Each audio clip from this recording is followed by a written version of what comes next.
क्योंकि आजादी के 75 साल में जानवरों की गिनती हुई, कुत्तों की गिनती हुई, हिजड़ों की गिनती हुई, मगर 52% ओबीसी के लोगों की गिनती नहीं। एक अंग्रेजों की आजादी की लड़ाई चल रही थी, एक फूले साहू अंबेडकर पेरियार की आजादी की लड़ाई चल रही थी। ये जो लड़ाई शुरू हुई थी, ये लड़ाई कोई पानी पीने की लड़ाई नहीं थी। ये लड़ाई इस देश में जो हजारों साल से इस देश के असल बासिंदों को, इस देश के मूल निवासियों को अधिकार वंचित करके रखा गया था, और ये कहा जाए कि जानवरों से भी ज्यादा बदतर स्थिति में बनाकर रखा गया था।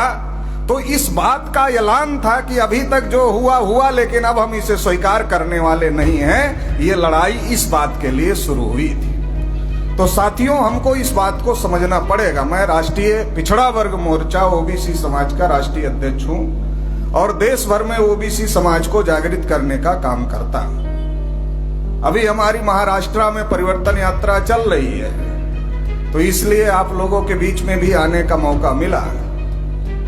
ओबीसी की बहुत सारी समस्याएं हैं, मगर उसमें एक जो बहुत बड़ी समस्या है, वो समस्या ये है कि हमारी क्या समस्या है यही हमको नहीं पता है। ये हमारी पहले नंबर की समस्या है। महाराष्ट्र में हम घूम रहे हैं लगातार, तो हमारे संगठन का नाम है राष्ट्रीय पिछड़ा वर्ग मोर्चा। तो ओबीसी को लगता है ये पिछड़ा वर्ग कौन है? उनको लगता है ये तो कोई शेड्यूल कास्ट का संगठन लग रहा है, क्योंकि उनको लगता है कि बैकवर्ड शेड्यूल कास्ट के लोग हैं, शेड्यूल ट्राइब के लोग हैं, ओबीसी लोग बैकवर्ड नहीं है।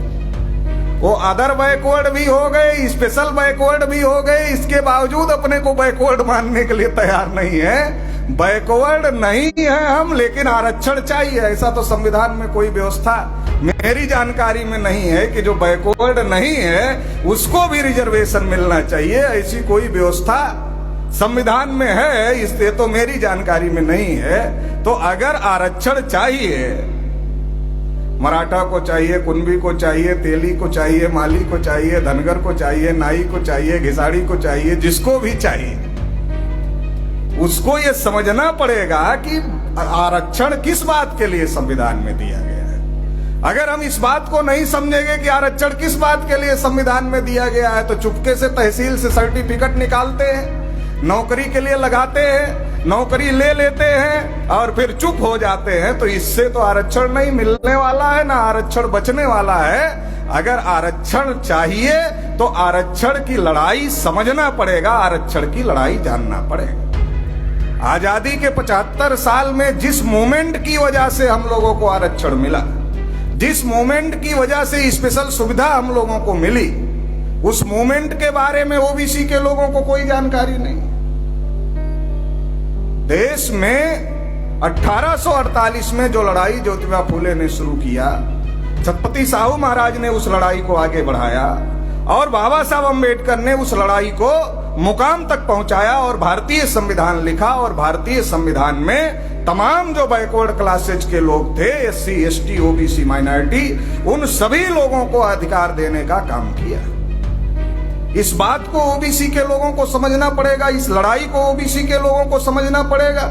नहीं तो आजादी के 75 साल में हमको तो सेकुलर और कम्युनल में उलझा दिया गया है और हम उलझे हुए हैं। एक पार्टी हल्ला मचाती है हम सेकुलर है, एक पार्टी हल्ला मचाती है हम कम्युनल है। और आधे ओबीसी के लोग सेकुलर के नाम पर, आधे ओबीसी के लोग कम्युनल के नाम पर, वो उन्हीं लोगों के पास में जाते हैं जिन ब्राह्मणों ने ओबीसी के लोगों को शूद्र घोषित किया, अनुसूचित जाति के लोगों को अछूत घोषित किया, उनको पढ़ने लिखने के अधिकार से, धन संपत्ति रखने के अधिकार से, बोलने सुनने के अधिकार से, कुर्सी पर बैठने के अधिकार से, तमाम प्रकार के अधिकारों से वंचित किया।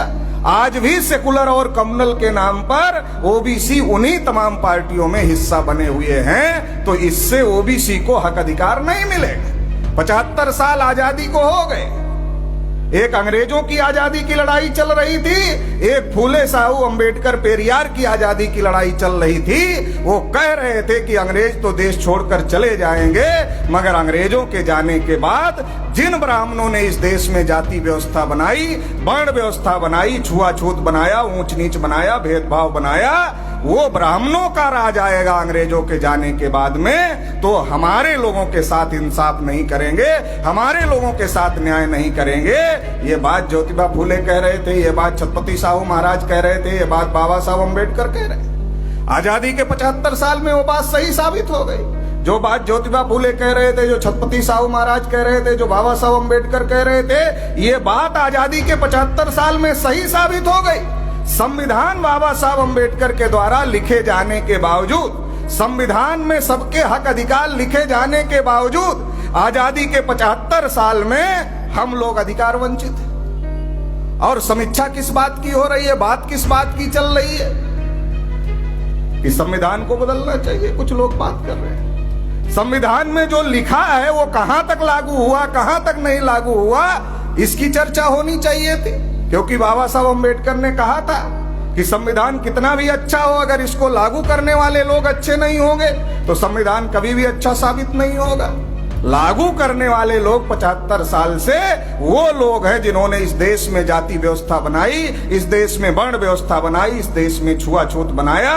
और आज तक एक तरफ आजादी के 75 साल में आजादी का अमृतोत्सव मनाया जा रहा है, तो वहीं दूसरी तरफ आज की तारीख में भी घड़ा छूकर पानी पीने की वजह से हत्या हो रही है। आज आजादी के 75 साल में देश के ये हाल हैं, ये हालात हैं देश के। तो हमको समझना पड़ेगा कि जो बात ज्योतिबा फूले, छत्रपति साहू महाराज, बाबा साहब अम्बेडकर कह रहे थे, उस बात को समझना पड़ेगा, उस लाइन को लेकर आगे बढ़ना पड़ेगा। अगर उस लाइन को लेकर SC ST OBC माइनॉरिटी के लोग आगे बढ़ते हैं तो हमें हमारे हक अधिकार मिलेंगे।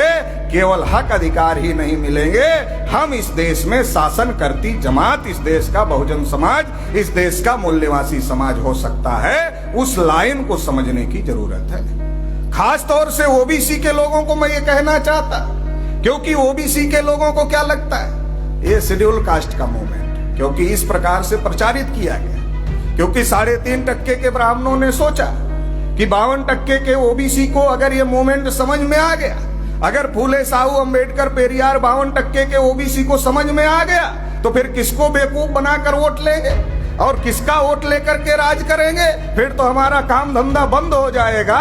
तो इसलिए उन्होंने सोचा कि 52% OBC तक ये बात नहीं पहुंचनी चाहिए, ये मूवमेंट नहीं पहुंचना चाहिए, और बहुत ही चालाकी के तहत इस मूवमेंट को रोक दिया गया और बहुत ज्यादा इस बात का प्रचार किया गया कि ये केवल दलित मूवमेंट है। और दलित मूवमेंट के नाम पर अलग अलग राज्यों में एक एक जाति तक इस मूवमेंट को सीमित करने की कोशिश की गई। लेकिन मैं धन्यवाद देना चाहता हूं वामसेव को, वामन मेश्राम साहब को, जिन्होंने लगातार कोशिश किया और पिछले 45 सालों से लगातार कोशिश का यह नतीजा रहा कि आज देश में तमाम जाति समूहों के बीच में ये फूले साहू अम्बेडकर का मूवमेंट बहुत तेजी के साथ में पहुंच रहा है और OBC समाज के अंदर भी बहुत तेजी के साथ में पहुंच रहा है। तो OBC के लोगों को ये समझना पड़ेगा कि अगर हमें हक अधिकार चाहिए तो हक अधिकार इस लाइन पर मिलेगा, मस्जिद के सामने हनुमान चालीसा बजाने से नहीं मिलेगा। नहीं तो RSS BJP के लोग OBC को 24 घंटे और 365 दिन की रोजगार गारंटी स्कीम चलाते हैं कि तुमको क्या करना है, तो एक ही काम करना है, मुसलमानों का विरोध करना है। 14 अगस्त 1947 को पाकिस्तान बना, तब से लेकर आज तक OBC क्या कर रहा है, मुसलमानों का विरोध कर रहा, मुसलमानों का विरोध कर रहा। वो हमको कह रहे हैं कि एक मुसलमान 14 बच्चे पैदा कर रहे, देश पर मुसलमानों का कब्जा हो जाएगा। वो कहते रहे, हम सुनते रहे, देश पर मुसलमानों का कब्जा ना हो, इसलिए 3.5% ब्राह्मणों को वोट देते रहे। और नतीजा ये हो गया कि आजादी के 75 साल हो गए और अब वो अमृतोत्सव मना रहे हैं और हम पूछने की भी स्थिति में नहीं है कि अरे अमृत उत्सव में कितना अमृत हमको मिला 75 साल में, अमृत निकला 75 साल में, तो 52% OBC को कितना अमृत मिला, शेड्यूल कास्ट को कितना अमृत मिला, शेड्यूल ट्राइब को कितना अमृत मिला, ये हम पूछने की भी स्थिति में नहीं है। क्योंकि आजादी के 75 साल में जानवरों की गिनती हुई, कुत्तों की गिनती हुई, हिजड़ों की गिनती हुई, मगर 52% OBC के लोगों की गिनती नहीं। इसमें सब्जेक्ट बनाया गया कि बाबा साहब अम्बेडकर ने कानून मंत्री पद से इस्तीफा दिया। बाबा साहब अम्बेडकर ने संविधान सभा में OBC के लिए आर्टिकल 340 लिखने का काम किया और आर्टिकल 340 जब नेहरू लागू नहीं कर रहे थे तो बाबा साहब अम्बेडकर ने कानून मंत्री पद से इस्तीफा दिया। मगर ये बात ओबीसी के लोगों को पता ही नहीं। ओबीसी के लोगों को क्यों नहीं पता? क्योंकि उनके दिमाग में ठूस ठूस कर भर दिया गया है कि डॉक्टर अंबेडकर शेड्यूल कास्ट के नेता है, तो ओबीसी को क्या पढ़ना है, क्या सुनना है उनको। इस जो मानसिकता है, इस मानसिकता से ओबीसी के लोगों को बाहर निकलना पड़ेगा। अगर हमारे हक अधिकार हमें चाहिए तो उसकी लड़ाई किसने किसने लड़ी, कैसे लड़ी, और उस लड़ाई में हमको क्या मिला, क्या नहीं मिला। जो नहीं मिला उसके लिए हम संघर्ष कर सकते हैं। हम तो ओबीसी के लोगों को पूछ रहे हैं, मंडल कमीशन की रिपोर्ट पढ़ा क्या? तो ओबीसी के लोग हमारा चेहरा ऐसे देखते हैं जैसे कोई कोलंबिया यूनिवर्सिटी की लेटेस्ट रिसर्च उनसे हम पूछ रहे हैं, ऐसे चेहरा देखते हैं। तो आरक्षण लेते हैं, आरक्षण के लिए लाखों का मोर्चा निकालते हैं, मगर आरक्षण की लड़ाई किसने लड़ी? आरक्षण में हमको मंडल कमीशन की वजह से 27% मिलता है, तो उसमें क्या लिखा है, क्या नहीं लिखा है, क्या मिल गया, क्या नहीं मिला, ये सारी बातें साथियों समझने की जरूरत है। अगर ये सारी बातें हम समझेंगे, दोस्त और दुश्मन की पहचान करें। घोड़ा अगर घास से दोस्ती कर ले तो खाएगा क्या? ओबीसी ब्राह्मणों से दोस्ती करते हैं। अब ओबीसी ब्राह्मणों से दोस्ती करता है तो ओबीसी के हक पर ब्राह्मण कब्जा किया है। आजादी के 75 साल में अगर नरेंद्र मोदी को छोड़ दिया जाए तो एक भी ओबीसी 5 साल के लिए देश का प्रधानमंत्री नहीं बना। और नरेंद्र मोदी की जाति ओबीसी में थी नहीं, बाद में आई, और नरेंद्र मोदी बने नहीं, आरएसएस के ब्राह्मणों के द्वारा बनाए गए। इसलिए नरेंद्र मोदी 8-9 साल के कार्यकाल में ओबीसी के बारे में कुछ नहीं बोलते। नरेंद्र मोदी को आरएसएस के ब्राह्मणों ने कहा कि मोदी जी आप प्रधानमंत्री बन गए हो, आपको भाषण करने की आदत है, तो आपके भाषण देने की व्यवस्था हम कर देंगे। आप देश में भाषण करो चाहे विदेश में भाषण करो, आपकी व्यवस्था कर देंगे। आपके पास और समय बचता है तो गंगा में जाकर आरती करो, और उसके बाद भी समय बचता है तो मन की बात करो। एक समस्या पैदा हो गई है, महंगाई बेरोजगारी बढ़ रही है, लोग जागृत हो रहे हैं, आपके मन की बात सुनने के लिए तैयार नहीं है। ये समस्या पैदा हो गई है, इसका रास्ता निकाल देते हैं। तो इसका रास्ता ये है, मास्टरों को ऑर्डर कर देते हैं, बच्चों को लाइन लगाकर बिठाएंगे और आपके मन की बात सुनाएंगे। उसके बाद भी समय बचता है तो परीक्षा की बात करो। तो मोदी जी भाषण करते हैं, मन की बात करते हैं, परीक्षा की बात करते हैं, मगर 8 साल में ओबीसी की बात एक बार भी नहीं। आजादी के 75 साल में जिनकी संख्या लोकतंत्र में 3.5% है, वो प्रधानमंत्री बनते रहे, प्रधानमंत्री बनाते रहे। 52% के लोग नहीं बने। Schedule caste, schedule tribe, minority कहां से बनेंगे? और जिन मुसलमानों का हल्ला हो रहा देश पर कब्जा हो जाएगा, वो कहां बने? जहां से कानून बनता वहां नहीं बने। 80% नौकरियों पर ब्राह्मणों ने कब्जा कर लिया। हाई कोर्ट, सुप्रीम कोर्ट पर ब्राह्मणों ने कब्जा कर लिया। देश की मीडिया पर ब्राह्मणों ने सब कब्जा कर लिया। तमाम जो संस्थान है उस पर ब्राह्मणों ने कब्जा कर लिया। और ओबीसी अभी इसी भ्रम में जी रहा है कि मुसलमानों का देश पर कब्जा हो जाएगा। 75 साल से हम और मुसलमान लड़ रहे हैं, न हमारा फायदा हो रहा है न मुसलमान का फायदा हो रहा है। 75 साल में मुसलमानों की हालत अनुसूचित जाति से ज्यादा खराब हो गई। सच्चर कमीशन की रिपोर्ट है, और ओबीसी की गिनती तक नहीं हुई, जानवरों की गिनती हुई। हमें हमारा हक अधिकार नहीं मिला। तो हमें समझने की जरूरत है, जिनसे हम 75 साल से दोस्ती कर रहे हैं वो दोस्ती ठीक नहीं है। हमें समझने की जरूरत है, अगर वो दोस्ती ठीक नहीं है तो हमारे स्वाभाविक दोस्त कौन हो सकते हैं? हमारे स्वाभाविक दोस्त शेड्यूल कास्ट के लोग हो सकते हैं, शेड्यूल ट्राइब के लोग हो सकते हैं, अलग अलग माइनॉरिटीज के लोग हो सकते हैं। अगर उनसे हम दोस्ती करते हैं तो हमारे ओबीसी के हित और उनके हित कोई आपस में नहीं टकराते हैं। लेकिन घोड़ा अगर घास से दोस्ती कर लेगा तो घास, जब घोड़े को भूख लगेगी तो घास ही खाएगा। ओबीसी ब्राह्मण को समर्थन देकर मजबूत करते हैं तो ब्राह्मण मजबूत होता है, तो ओबीसी को हक अधिकार वंचित करने का काम करता है। इस देश में मान्यवर काशीराम साहब ने नारा दिया, जिसकी जितनी संख्या भारी उसकी उतनी हिस्सेदारी। इस नारे का सबसे ज्यादा फायदा किसको होगा? इस नारे का सबसे ज्यादा फायदा 52% ओबीसी है, तो 52% ओबीसी को होगा, मगर वो सबसे ज्यादा नारा शेड्यूल कास्ट के लोग लगाते हैं, ये ओबीसी के लोग कम लगाते हैं, क्योंकि ओबीसी को ये बात समझ में ही नहीं आती है। तो ओबीसी के लोगों को ये बात समझने की जरूरत है। फूले साहू अंबेडकर पेरियार का जो मूवमेंट है, उस लड़ाई को समझने की जरूरत है। बहुत हो गया हिंदू मुसलमान, अभी हिंदू मुसलमान पर लड़ाई नहीं होगी।